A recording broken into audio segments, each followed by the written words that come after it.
నమస్తే. Welcome to Politent Media. Bhakti Bhaskara ప్రేక్షకులందరికీ ముందుగా నమస్తే అండి. ప్రస్తుతం మనతో ఉన్నారు ప్రముఖ ఆధ్యాత్మికవేత్త భట్టుప్రోలు విజయలక్ష్మి గారు. మరి అమ్మతో మాట్లాడి మనకున్న ఆధ్యాత్మికమైన సందేహాల గురించి, విశేషాల గురించి అడిగి తెలుసుకుందాం. నమస్తే అమ్మ. నమస్తే అమ్మా. అమ్మ బాగున్నారా?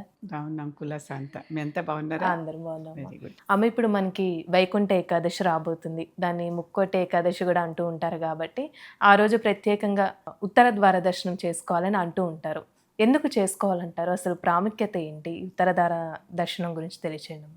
వైకుంఠ ఏకాదశి అంటే విష్ణుమూర్తి పడుకున్నాడు అన్నాం. ఆషాఢ మాసంలో పడుకుంటాడు అని చెప్పాం. పడుకున్నాక శయన ఏకాదశి అంటే పడుకున్నాక మధ్యలో ఒకసారి 2 నెలల తర్వాత పరివర్తన ఏకాదశి కొంచెం పొల్లుతాడు అటు నుంచి ఇటు. మళ్ళీ ఆ తర్వాత ఇప్పుడు ఉత్థాన ఏకాదశి లేచాడు. లేచాక వైకుంఠ ఏకాదశి నాడు లేచి బయటకు వస్తున్నాడు. దేవతలకి ఉత్తరాయణం అంతా పగలు, దక్షిణాయనం అంతా రాత్రి. కనుక ఉత్తరాయణంలో భీష్ముడు కూడా ఉత్తరాయణంలో పోవాలి అని ఆపుకుని ఉత్తరాయణం వచ్చాక మళ్ళీ ఒక మంచి రోజు చూసుకుని భీష్మ ఏకాదశి నాడు పోయాడు. అప్పటిదాకా కూడా ఆయన కూడా పాపం అంత కష్టం పడ్డాడు. తన పాపం పోయిందాకా, పరిహారం అయిందాకా, ఆ పాపుల దగ్గర తిన్న తిండి రక్తం అంతా కారిపోయిన దాకా కూడా ఉండి అప్పుడు పోయాడు ఆయన, భీష్ముడి గురించి చెప్పాలంటే. కనుక ఈ వైకుంఠ ఏకాదశి నాడు ఏంటంటే ఇది విష్ణుమూర్తి అప్పుడు లేచి బయటకు వస్తున్నాడు. విధుల్లోకి దిగుతున్నారు అనమాట వాళ్ళు, డ్యూటీలోకి. అంటే వాళ్ళ డ్యూటీ ఏముంది, మన పరిరక్షణే కదా. వస్తున్నారు. అటువంటి ఆయన్ని ఎదురెళ్ళి చూడటం. ఇప్పుడు రాజుగారు పట్టాభిషేక సమయంలో సింహాసనం మీద ఎక్కుతుంటే అందరం మనం వెళ్ళి చూడాలని ఆనందపడము, కోరుకోము. అలాంటిది. కనుక ఆ రోజు బయటకు వస్తున్నాడు కనుక ఆ రోజు ఉత్తర ద్వార దర్శనం అని. ఆ రోజే ఉత్తర ద్వార దర్శనం చేయాలనేది ఈ మధ్య కొత్తగా వీళ్ళందరూ కల్పించిన విషయాలు. కానీ ఆ రోజు చేస్తే మొదటి రోజు కనుక విశేషం. అమ్మ, కొత్త సినిమా రిలీజ్ అయితే మొదటి రోజు మొదటి ఆటలో మొదటిదే చూడాలి అనేటటువంటి పిచ్చి ఉన్న వాళ్ళు కూడా ఉంటారు కదా. అలాంటి వాళ్ళం అనమాట మనం అందరం, దేవుడి విషయంలో. ఇక్కడ సినిమా కాదు. అలా కాకుండా మొత్తం ఆ సినిమా ఉంటుంది కొన్నాళ్ళు, ఎదురుగట్లాగా 100 రోజులు ఆడకపోయినా వారం రోజులైనా ఉంటుంది కదా. కనుక అలా చూస్తామన్నమాట. అలా ఈ 6 నెలలు కూడా ఉత్తరం వైపే ఆయన గమిస్తూ ఉంటాడు, నడుస్తూ ఉంటాడు, అంటే వెళ్తూ ఉంటాడు. కనుక ఈ 6 నెలలు కూడా ఉత్తరాయణంలో చక్కగా మనం ఉత్తర ద్వార దర్శనం చేసుకుంటే మన ఎదురుకుండా ఆయన కనిపిస్తాడు. మనం ఇటు నుంచి వెళ్ళి ఆయన దర్శనం చేసుకుంటాం. దక్షిణాయనంలో ఆయన అటుంటే ఒకసారి ఆయనతో పాటు నడుస్తాం, ఒకసారి ఆయనకి ఎదురుగా నిలుస్తాం. అంతే కదా. ఎదురుగా నిలిచి చూడాలని కొంతమంది కనిపిస్తుంది, పక్క నుంచి నడవాలని కొంతమంది కనిపిస్తుంది. ఈ ఉత్తరాయణం అనేది అందుకోసం దేవుడిని ప్రత్యక్షంగా మనం ఉత్తరం వైపు నుంచి వెళ్ళి చూసుకోవటం అనమాట. ఎందుకంటే ఆయన అటువైపు నుంచి ఆయన బయటకు వస్తున్నాడు, బయటకు వస్తున్నాడు కనుక అలా చూసుకుంటాం.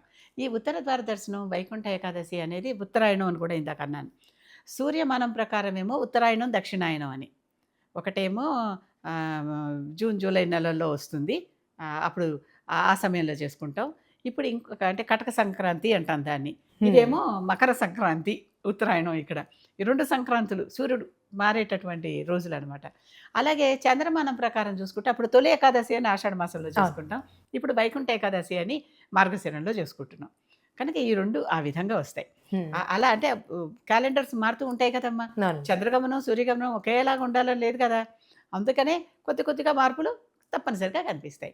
ఈ మార్పు ఏంటంటే ఆయన ఉత్తరం వైపుకు వెళ్తున్నాడు. ఇప్పుడు చంద్రగమనం ప్రకారం ఆయన ఉత్తరం వైపు కదులుతున్నాడు. మళ్ళీ ఇది ఉత్తరం వైపు అని ఇది ఉత్తరాయణం అంటారు. మళ్ళీ ఉత్తరాయణం అని సంక్రాంతి రోజున ఇప్పుడు ఇవాళ నుంచి ఉత్తరాయణం అని చెప్పుకుంటున్నాం కదా. ఇదే మన ఇంగ్లీష్ క్యాలెండర్లో కూడా ఉంది. ఇంగ్లీష్ క్యాలెండర్లో వాళ్ళు మనలాగా ఇలా చేసుకోకపోవచ్చు. Longest night of the year, longest day of the year అని చేసుకుంటారు. రేపు December 21 longest night of the year. ఇప్పుడు పెద్ద రాత్రులు, అక్కడి నుంచి రాత్రులు తగ్గటం మొదలెడతాయి అనమాట. రాత్రి స్పాన్ మ్యాక్సిమం పీక్ వచ్చేసింది. అందుకే అబ్బా పొద్దున్న అప్పుడే అయిపోయిందా, అప్పుడే చీకటి పడిపోయిందా అనుకుంటూ ఉంటాను చూడు. అలాగే లాంగెస్ట్ డే ఆఫ్ ద ఇయర్లోనేమో ఎంతసేపటికి పగలు, పెద్ద పగలు, తక్కువ రాత్రి అలా అనిపిస్తూ ఉంటుంది మనకి. ఎందుకంటే సూర్యకాంతులు అలా మారతాయి. సూర్యకాంతి ఉన్నసేపు పగలుగానే ఉంటుందిగా. నాకు బాగా అసలు నేను ఆశ్చర్యపోయినటువంటి సూర్యకాంతి సంఘటన ఏంటంటే నా జీవితంలో శ్రీనగర్ వెళ్ళినప్పుడు అక్కడ ఒక పెద్ద దర్గా ఉంది, ఒకటి మసీద్ ఉంది. ఆ మసీదు చాలా ఫేమస్ అనమాట, హజీ మసీద్. అక్కడికి వెళ్తే అక్కడ మేము వెళ్ళినప్పుడు మా డ్రైవర్ ఫోన్ చేసి, అమ్మ త్వరగా రండి, ఏదో ఊళ్ళో గొడవగా ఉంది, మిమ్మల్ని హోటల్లో దింపేస్తాను అని అంటున్నాడు, ఫోన్ చేస్తున్నాడు. చూసుకుంటే వాచ్లో రాత్రి 8 అయింది. వాచ్లో మామూలుగా డే లైట్లో నేను టైం చూసుకోగలిగా. ఒక్కసారి ఉలికి పడ్డా. రాత్రి 8కి మనం మన వాచ్లో డే లైట్లో చూసుకోగలుగుతామా? ఇక్కడ అక్కడ అంతసేపు వెలుగుంటుంది. అతను మమ్మల్ని హోటల్లో దింపిన దాకా మాకు వెలుగుంది, ఆ! డే లైట్ ఉంది, బ్రాడ్ డే లైట్. 8కి అంటే మొత్తం చీకటిగా ఉంటుంది అసలు. అట్నే టైం చూసుకుంటే రాత్రి 8 అయింది. ఆ! నిజంగా చాలా ఆశ్చర్యపోయాను నేను. అది ఇంతసేపు వెలుగుంటుంది, హ్మ్. తెల్లారే లేచిపోతాం. అసలు ఇంకా 4 కాదు, వెలుగొచ్చేసి ఉంటుంది. హ్మ్. అంత బ్రాడ్ డే లైట్. పైగా పొద్దున పూట లైట్ ఏమో అమర్నాథ్ వెళ్ళినప్పుడు చూశాను నేను, హ్మ్. రాత్రి పూట లైట్ ఏమో శ్రీనగర్లో చూశాను. హ్మ్. అది చూసి ఒక్కసారి ఆశ్చర్యం వేసింది నాకు. అంటే మన దేశంలోనే ఎంత తేడాలున్నాయి. అవును.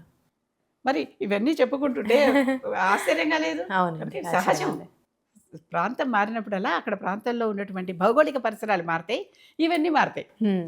అంటే అక్కడికెళ్ళి గబుక్కున అక్కడ ఎవరో ఒక అతను వాళ్ళందరి గురించి, వాళ్ళ మతం గురించి చెప్తున్నాడు. ఆయన్నెళ్ళి అడిగా, "ఏంటండి ఇంత రాత్రి వేళ కూడా ఇలా కనిపిస్తుంది లైట్" అంటే, "ఇక్కడ మాకు ఎంతసేపు 9 దాకా బాగా గట్టిగా చీకటి పడ్డట్టు మేము అనుకోమండి. హ్మ్. అప్పటిదాకా మాకు వెలుగే ఉంటుందన్నాడు."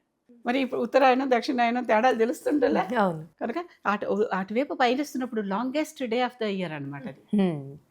అలాగే longest night of the year ఇప్పుడు ప్రస్తుతం రాబోయేది రేపు 21. హ్మ్. ఇలాంటివన్నీ మనకి సూర్య గమనాన్ని, చంద్ర గమనాన్ని మనకి చెప్తాయమ్మా. దేవతలు ఇటువైపు వెళ్తారు అని.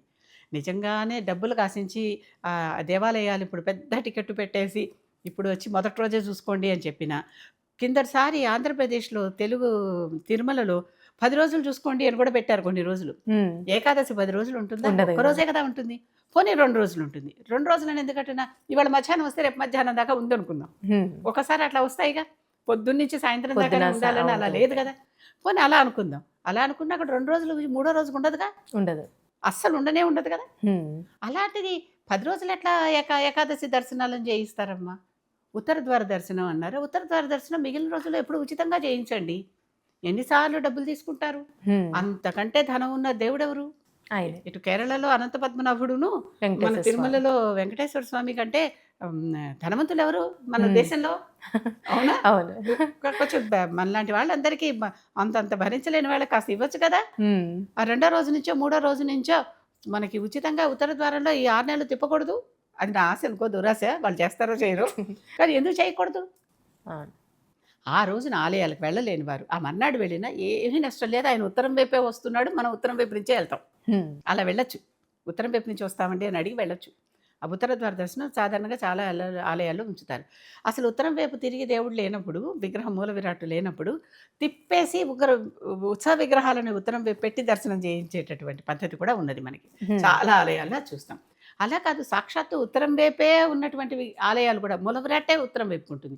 అంటే సంవత్సరంలో ఏనాడు వెళ్ళినా మనం ఉత్తరం వైపు నుంచే ఆయన చూసుకుంటాం. అలాంటి హ్మ్. ఆలయాలు కూడా బోలెడున్నాయి.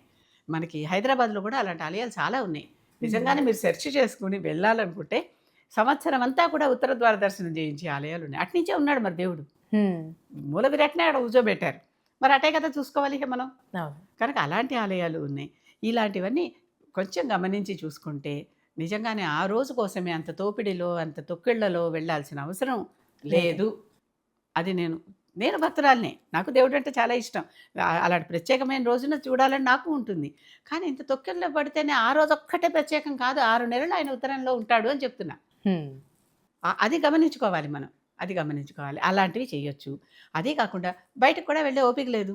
చక్కగా విష్ణుమూర్తి పటం ఒకటి తీసుకొని మన హ్మ్. ఇంట్లోనే ఉత్తరం వైపు ఉత్తరం తిరిగి వైపే. పెట్టుకొని అటు నుంచి వచ్చి అటు దర్శనం చేసుకొని దండం పెట్టి అక్కడ కొబ్బరికాయ కొట్టో లేకపోతే ఓ స్తోత్రం చదువుకునో చక్కగా ఇవతలికి రావచ్చు. అది ఉత్తర ద్వార దర్శనమే. ఎక్కడ లేడు దేవుడు? ఎటు చూసినా ఆయనే ఉంటారు గదా! కదా! ఇప్పుడేగా చెప్పుకున్నాం, ప్రహ్లాదుడు చెప్పాడని, ఇందు కలడు అందు లేడని సందేహము వలదు చక్రి సర్వోపగతుండు ఎందెందో వెతికి చూసిన అందందే కలడు దానవాగ్రని వింటే అన్నాడు. అంటే హ్మ్. ఏమిటి? నువ్వు వింటే. హుహు. ఆ! నువ్వు గ్రహిస్తే. వింటే. అంతే కదా! ఊరికే పద్యంలా చదివేసుకుంటే అయిపోయింది. వింటే అనే మాట చివరిలో ఎందుకన్నాడు? దానవాగ్రని అంటే ఓ హిరణ్యకశిప, నువ్వు వింటే దేవుడు ఇక్కడున్నాడు, అక్కడ లేదేమిటి? అన్ని చోట్ల ఉన్నాడు ఆయనే. పైగా చక్రం ధరించి ఉన్నాడు అని చెప్తున్నాడు. హ్మ్. శిక్షణకి, శిష్ట రక్షణకి వచ్చానని చెప్పుకున్నాడు కదా! చక్కగా అవును. చక్రం ధరించి, ఆయుధం ధరించి ఉన్నాడక్కడ. ఇది ఉత్తర ద్వార దర్శనం అంటే ఇది. ఉత్తర ద్వార దర్శనం చేసుకోండి. ఆ రోజు చేసుకోకపోతే ఏమీ అయిపోదు. మనకి హ్మ్. పుణ్యం తగ్గిపోదు. అది అవును. అనేది. రెండో రోజు చేసుకోండి, మూడో రోజు చేసుకోండి, పదో రోజు చేసుకోండి, 6 నెలలు చేసుకోండి. హ్మ్. నమ్మి చేసుకోండి. అంతే. ఉత్తరం వైపున దేవతలు ఆ రోజంతా 6 నెలలు యాక్టివ్‌గా ఉన్నారని చెప్పాను కదా! వాళ్ళకి హ్మ్. ఇది రాత్రి, అది పగలు పగలు. అని చెప్పాను కదా! ఈ రాత్రి పగలులో ఉత్తరాయణంలో పోయిన వాళ్ళకి వెంటనే వాళ్ళ విధులు నిర్వర్తించి వాళ్ళని ఎక్కడికి వెళ్ళే వాళ్ళని అక్కడ పంపించేస్తారు పైకి మనం మరణించాక. అలాగే దక్షిణాయనంలో ఉన్న వాళ్ళకి చక్కగా ఒక వెయిటింగ్ లాంజ్ ఏదో ఒకటి ఉంటుంది. ఆ వెయిటింగ్ లాంజ్లో పెట్టి మళ్ళీ వాళ్ళు లేచాక వీళ్ళని తీసుకెళ్తారు. అప్పటిదాకా వీళ్ళు నక్షత్ర గమనంలో వెయిటింగ్ లాంజ్లో ఉంటారు. వీళ్ళు ఇప్పుడు దేవతలు వచ్చేసారు కనుక దేవతా గమనంలో వీళ్ళు అప్పటికప్పుడే వీళ్ళది ప్రాసెస్ అయిపోతుంది. వెయిటింగ్ పీరియడ్ లేదనమాట అని. అందుకని అటువంటి ఉత్తరాయణంలో దేహం వదిలేయాలని భీష్ముడు అనుకున్నాడు. అంతే తప్పితే వీళ్ళకి వాళ్ళకి ఒకటే జరుగుతుంది. కాకపోతే వీళ్ళకి కాస్త మధ్యలో వెయిటింగ్ పీరియడ్ ఉంటుంది. వెయిట్ చేయిస్తాం అనమాట, చేస్తున్నారనమాట. అంతకు మించి మరొక దోషం ఏమీ లేదు. వాళ్ళు వెళ్తారు, వీళ్ళు వెళ్తారు, అందరం వెళ్ళేది అక్కడికే. నదీనాం సాగరోగతి అని, సాగరాలన్నీ నదులన్నీ సాగరంలో కలవాల్సిందే. ఆకాశ పతితం తోయం యథాగచ్చతి సాగరం, సర్వదేవ నమస్కార కేశవ ప్రతిగచ్చతి. ఆకాశం నుంచి పడినటువంటి ప్రతి నీటి బిందువు సాగరానికి వెళ్ళాల్సిందే. అలాగే ఏ దేవుడికి నమస్కారం పెట్టినా అది కేశవుడికి చెందాల్సింది. ఎందుకంటే ఈ శరీరం దేవుడు ఉన్నంతసేపు కేశవుడు, ఆ దేవుడు లోపల ప్రాణం అనేటటువంటిది అది వెళ్ళిపోయాక ఆత్మ దేవుడు అంటున్నాం కదా, శవం. అప్పటిదాకా కేశవం, తర్వాత శవం. అంతే. చాలా చక్కగా తెలియజేస్తారమ్మా, ధన్యవాదాలు.